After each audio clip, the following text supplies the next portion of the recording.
Hello everyone, this is Misha Houston, and I'm back to do my review for If Loving You Is Wrong.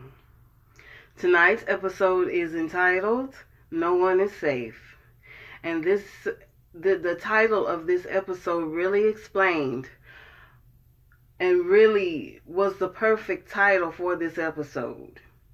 No one was safe. Everybody was caught up in some sort of drama or in some sort of danger, whether they wanted to be in the drama and danger or not. Everyone is fully invested, everyone is a part of it, and no one was safe. I mean, the title was perfect and it explained the episode perfectly. So I give Tyler Perry thumbs up for that. The first group of people we turn to is Kelly, the officer, Travis, and Miss Tipper Haynes. Now, Kelly says to the officer that if you have no warrant, then I'm going to leave. The officer says, we do have a warrant. We have a warrant to take your DNA. The reason that they want the DNA from Kelly is to eliminate her as a suspect in Ramsey's homicide. Kelly, who is not in the mood for any of this, refuses to give her DNA without the presence of a lawyer. She says that she doesn't trust the officer at all. And the officer asks her, what have I done to make you not trust me? And she tells him that she has told him everything of what has happened between her and Travis. She's told it all truthfully, without no lies or deceptions, and he doesn't believe in her. So she feels that seeing as he doesn't trust her and believe in her, then she shouldn't trust in him at all. He tells her one more time that this is not up for debate. We are going to need your DNA for a homicide investigation. We have a warrant, and you need to give up your DNA. Kelly doesn't want to do it, but eventually she does give in to the DNA test. She doesn't like it, but she gives in anyway. And as she looks over her shoulder, she sees that Travis is standing there, right there in the police station. She screams at the officer, "Hey, this is Travis. This is him. This is the guy that's been harassing me." The officer walks over to Travis and starts asking him questions. Travis says that I got a call that the police wanted to see him, and Kelly walks over and says, yes, this is him, and I want him arrested for what he did. She pleads with the officers to do something about him. The officer ignores her and tells her to go and sit down with Miss Tipper Haynes and get your DNA taken. The officer wants to know why Travis picked up Justice. Travis said, haven't you read the text messages? She told me to pick him up. The officer says that, yes, we do have the text messages. He wants to know, he asking Travis, why didn't you live up to your word with Officer Rick?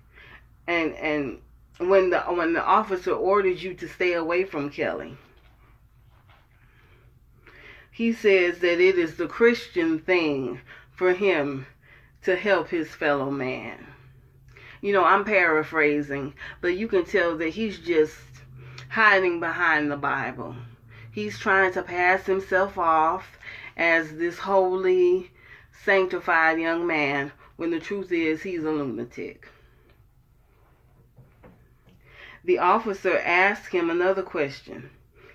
He asked him If she is so crazy, why are you trying to help her so much? And then once again, he hides behind his Bible and says that he's a child of God. And then the officer says, even God wants us to use your common sense. Travis asks, what do you expect me to do? Me and Justice are very close to each other. He's a very good kid and we're very close. And then the officer threatens him with kidnapping charges.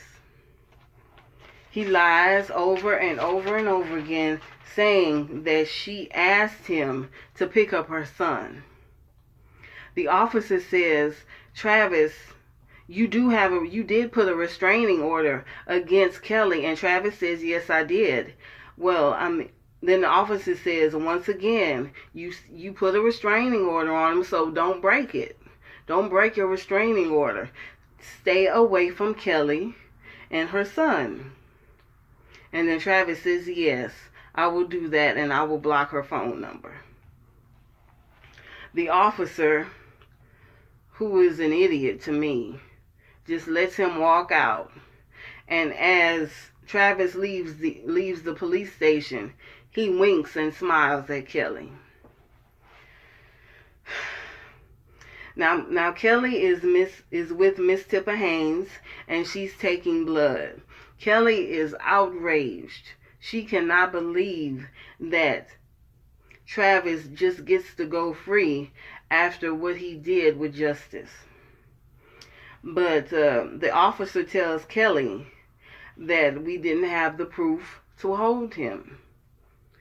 We don't have any kind of evidence, and the evidence they do have is all pointing to Kelly as the person that was antagonizing him. Kelly is just hurt and heartbroken. She asked him, whatever happened to serving and protecting?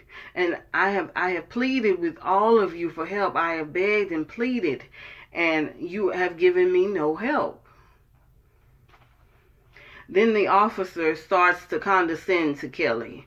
He doesn't believe Kelly. He really feels that Kelly is the one who is antagonizing him when, it's so clear, it's so apparent that the man is lying. All those Bible quotes, all of a sudden, come on. Only a fool could see. Only a fool could, believe that he's telling the truth. That officer to me is just lame and pitiful. He doesn't deserve to be an officer if you can't tell who's telling the truth and who's lying.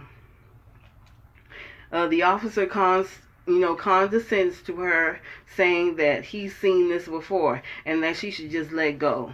Kelly doesn't say a word, and she just walks off. It's just ridiculous. It's absolutely ridiculous that officer can't see what's staring him right in the face. It's ridiculous. The next group of people we go to is Esperanza, the kids, Mika, Justice, Peter and Paisley, and Kelly. Kelly gets a call from Esperanza. She's asking Kelly what happened, but before she wants to know anything about what happened, she tells Kelly that she has Justice and the rest of the kids at the park. She explains that Alex had to go somewhere important, and she took over as their babysitter.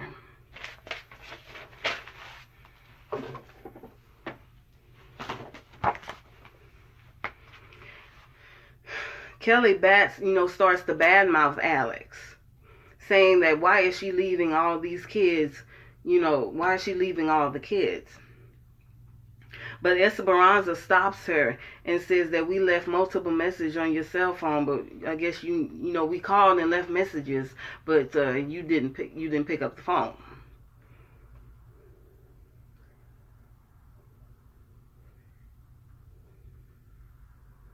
Kelly tells Esperanza that they let Travis go and that she's frustrated and exhausted because of it. Kelly is even more hurt that they wanted her DNA in Ramsey's homicide, and she's worried even now more than ever that what Travis will do. She tells Esperanza that they gave Travis a warning, but Kelly knows that a warning is not going to stop Travis.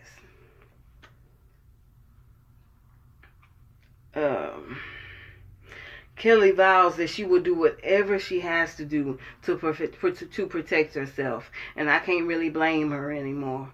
The police officers are offering her no help.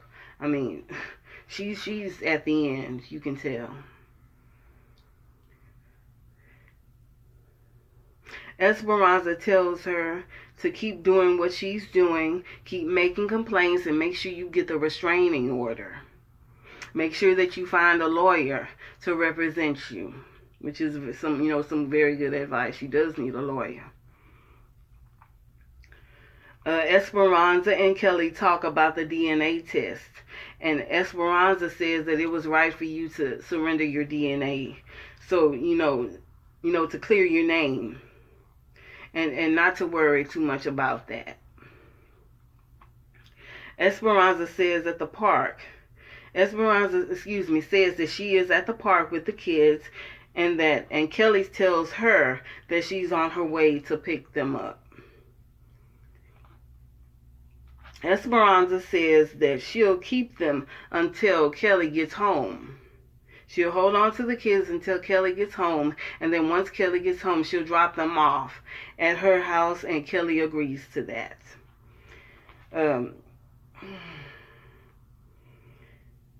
And she'll keep the kids at her house until Alex, comes to take Peter and Paisley home. They both agree, and they both hang up the phone.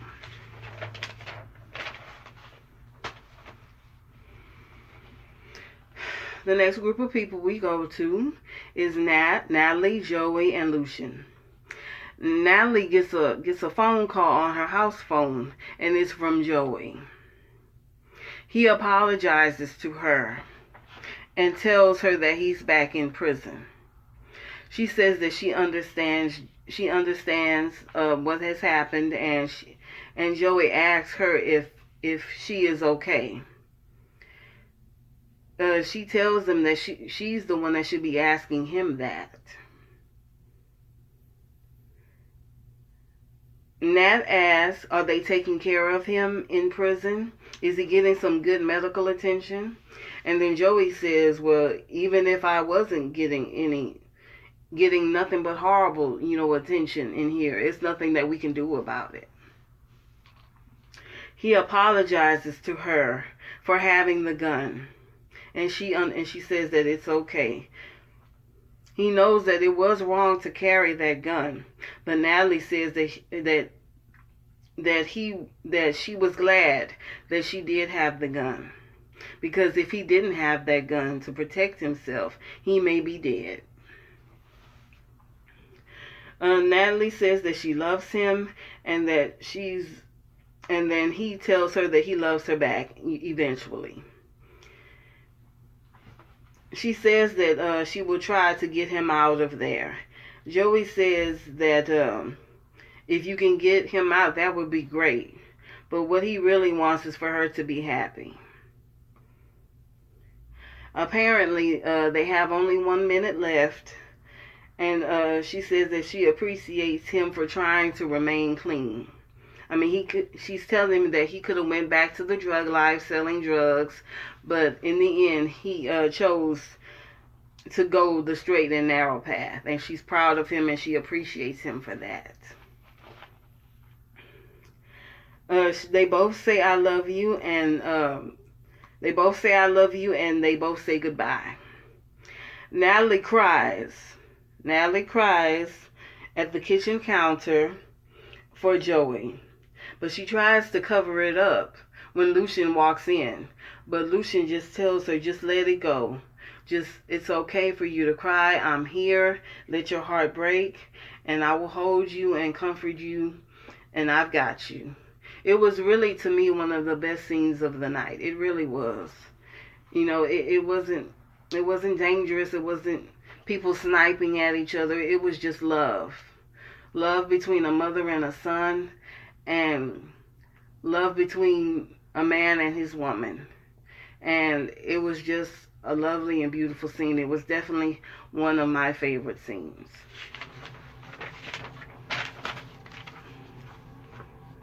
The next group of people we go to is Julius and Randall. Julius Escada Jr. shows up at Randall's house. Julius Escada has become the new crime boss of the Colombian cartel. He comes in and he asks Randall questions about the will and his evaluation. Julius tells Randall that his father died, and Randall says that he knows that, and then he also tells Randall that he was cut out of the will. Randall says that he didn't have anything to do with that. But Julius doesn't believe him at all. Julius sits on Randall's couch, and he begins to read the evaluation that Randall wrote. He reads, Julius Escada Jr. is narcissistic and a danger to himself and others. He should not be giving any authority over monies without the appointment of a trustee. A trustee, if anyone doesn't know, is a person that has to sign has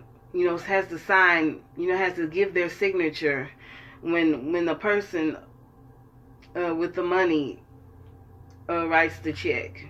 I mean, they can't just take the money. The person that has the money just can't take it and give it and buy things. They have to have the permission of the trustee, and the trustee pretty much gives the permission in order for the person to spend the money. That's pretty much what a trustee is. Randall apologizes, but Julius, is not impressed by that. He wants his money. Randall explains that he was always loyal to Julius Escada Sr. Julius pretty much wants Randall to write a better evaluation. He's after the money. He was cut out of the will, and he is looking for any means that he can to get his hands on those millions of dollars that were denied from him. Randall quickly agrees to write an evaluation, and he says that he will begin today, and that it should be, completely, it should be completed by tomorrow afternoon. Julius orders the then Julius wants to give the evaluation to his attorney. Then Julius notices the burns on Randall's neck, and then he tells him, "Is it true that some racists tried to hang you off of a tree because of a baby?" Randall says, "Yes, that is true, so to speak, that is true." And then Julius tells Randall, if this evaluation had gone to the court, you would have wished that those people had succeeded.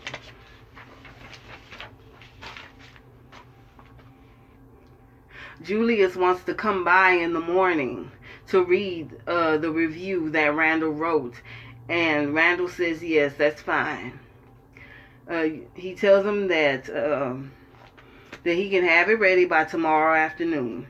Randall says all you need to worry about is having your lawyer notarize it and sign it and bear witness to it. He lets Randall know that his lawyer will give his stamp of approval to the documents once his hand heals. Randall asks what happened. What happened to him? And then Julius says a letter opener went through his hand, and the paperweight broke his fingers. Julius wants to hug Randall, saying that they're friends. So he hugs him, and then he proceeds to threaten him, saying that if you burn me again, I'll hang you for sure. You understand me? And Randall says yes, he understands. And then Julius leaves Randall's house. Now I want to talk about Julius for a minute. He's sitting up there blaming Randall for the fact that he didn't get any money from his father, Julius Escada Sr. But from what I can remember in earlier episodes, Julius Jr. tried to kill his own father. And the reason that Julius Sr. was so angry with him is because he put a hit out on a police officer, on Eddie, and they shot up that burger joint trying to kill Eddie. So, I mean, none of that had anything to do with Randall. He's blaming others for the horrible things that he's done. And he doesn't want to take any kind of responsibility for the wrong that he has done. And he's sitting there blaming Randall because of an evaluation. From what I've heard of the evaluation, he's not trying to stop him from getting any money. He just wants him to have a trustee because he knows that Julius is unstable. So, I mean, sitting there threatening Randall is not going to get him what he wants. I mean, the will was clear. It was very clear. I mean, he made it clear. Julius Sr. accused him of trying to kill him in the will video. So, him blaming, I mean, Julius needs to own up and man up to his own choices in life and accept the consequences.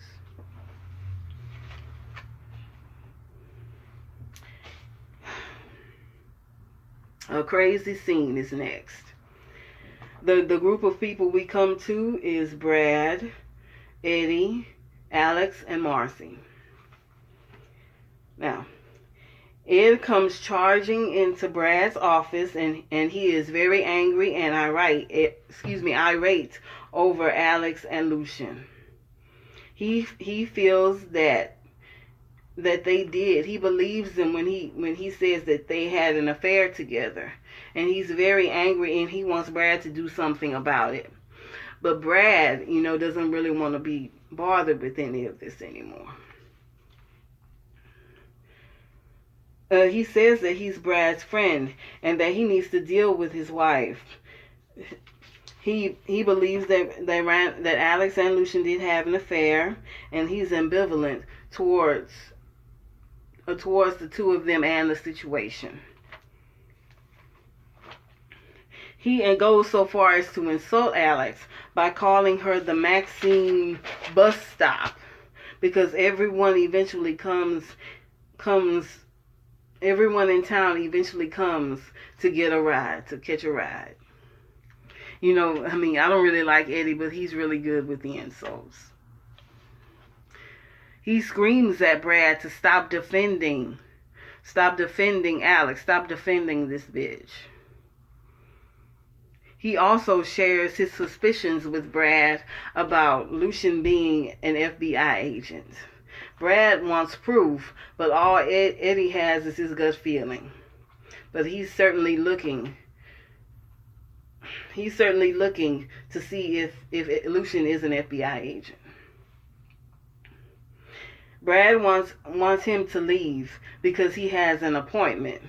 There's a knock on the door, and it's Alex on the other side, and she walks into Brad's office.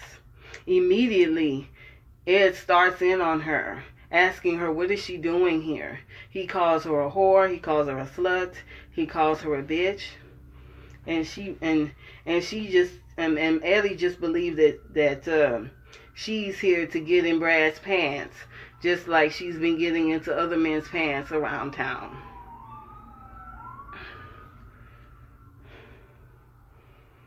Brad has had enough of Edward and immediately throws him out of the office. But Ed shouts back at him, saying that if you go back to her, you're a fool.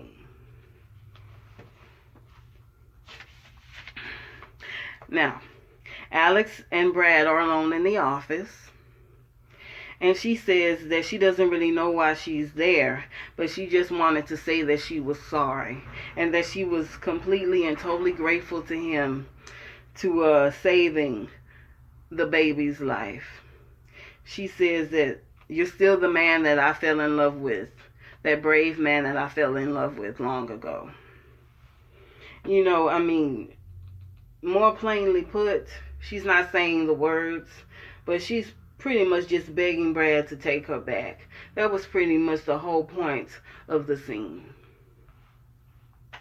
All of a sudden, Eddie bursts back into Brad's office, and he is dragging Marcy in with him. And he's screaming at Brad, hey, you got your two hoes in here, and you make sure you send me a text message or a video or something like that. And Brad pushes Edward back out of the office. Now, Marcy, the reason Marcy came by is to invite Brad to dinner. To invite Brad, to go to dinner with him. But immediately she starts on Alex. Brad leaps to Alex's defense by telling Marcy not to antagonize her. But Marcy, you know how Marcy is. She can't help but throw it back, in Alex's face. She's still very much hurt by the affair, and she just enjoys antagonizing and bullying and insulting Alex. And I mean, I have to admit, I enjoy it too.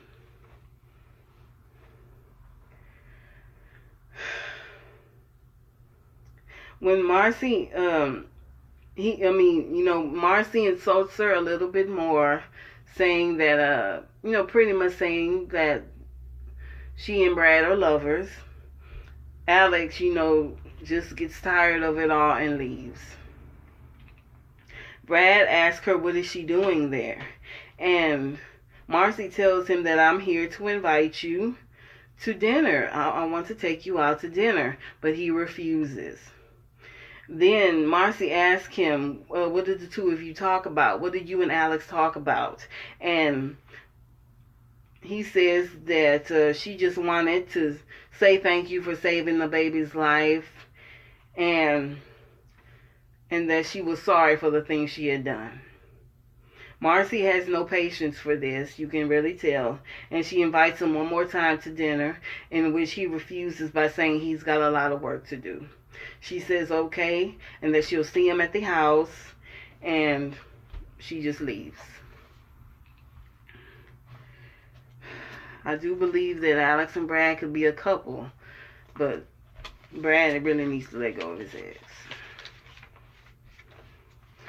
The next two people we go to is Pete and Lucian. Pete calls Lucian, asking him, have you had the news about Andrew, that he is missing? And Lucian says yes. He thinks that Eddie was somehow involved in this. Now, Pete wants to go to IA with his suspicions, but Lucian tells him to go a little bit higher. Lucian knows that the FBI is outside Pete's door. So he tells Pete to go on and talk to the FBI since you have them right there. And Pete agrees. Pete asks Lucian, did you ever find the tape?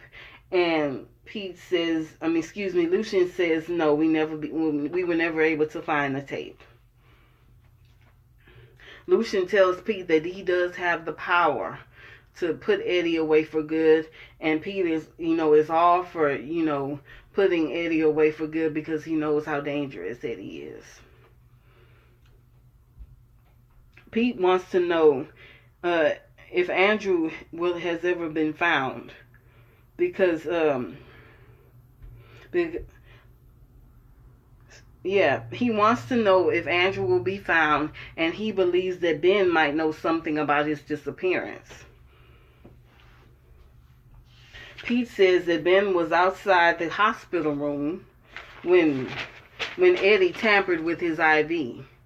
I mean, Lucian can't believe that Eddie has done that, but Pete confirms it and says that it's true that Eddie did try to kill him while he was in the hospital, and that's why he ran away.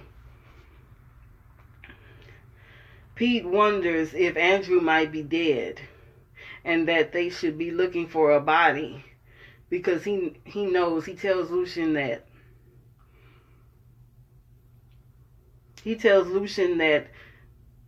that Eddie is a stone cold killer.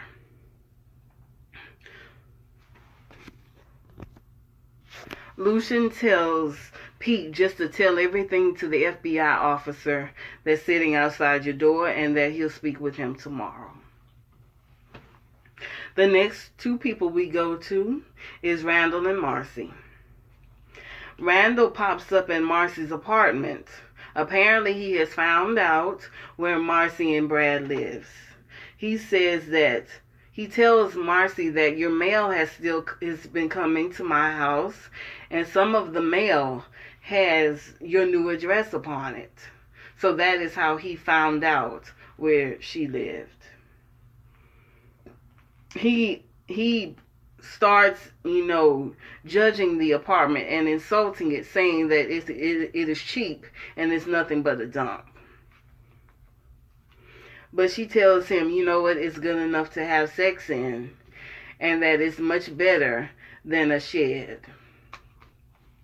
He sits on the couch and, he starts to insult the furniture and insult her, and he's being messy and outlandish, in his normal behavior.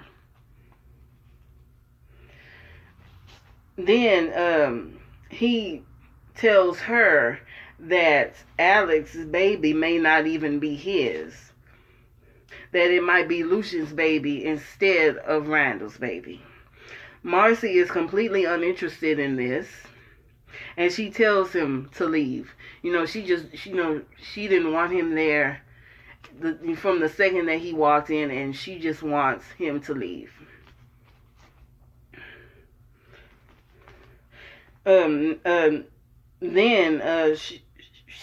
Randall tells her that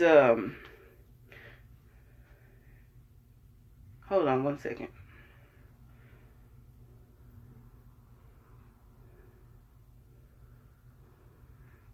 Oh, okay. Marcy realizes that Randall only told her this to cause, problems in Natalie and Lucian's relationship. She doesn't believe a word of it. He says that, I just thought that you should know, and then she tells him again to just leave her apartment. As he's leaving, he insults the apartment one more time, and then he's, saying that maybe I should leave because it smells like broke. His stupid, silly self trying to start some mess. At the door, Marcy tells him, the next time that you want to start spreading lies about a good man, make sure it's someone stupid and fool enough to fall into your trap. Someone stupid and foolish like Alex.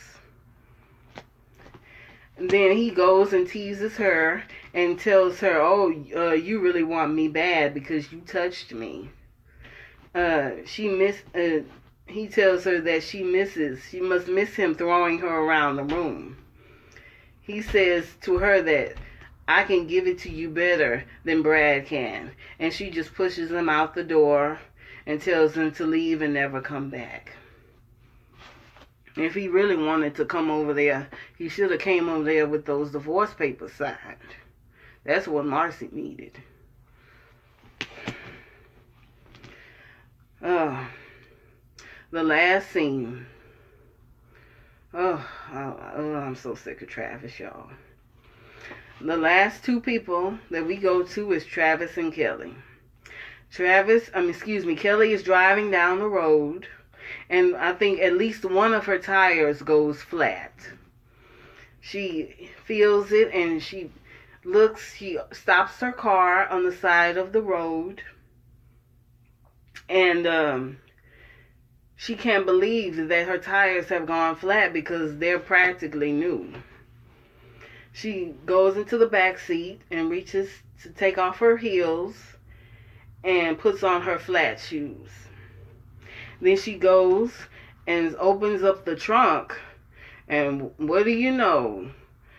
Travis had been hiding in her trunk and leaps out of the trunk to attack her. She screams, she tries to run, but she falls down on the ground and he is on top of her and he is choking her and putting his hands over her mouth, and he's ranting and raving like a lunatic, and she's just completely and underneath him and under her power.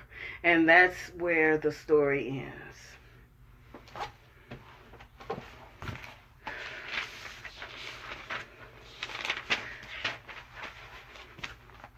Come back next week for the next episode. The episode will be entitled Angry Men. My MVPs of this episode is Natalie and Lucian. I really love their scene.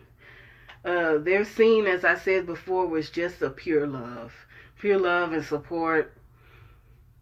And I just feel that they are the golden couple of this episode and the golden couple of the entire series. They've always been strong and always been wonderful together. So I have named them my MVP.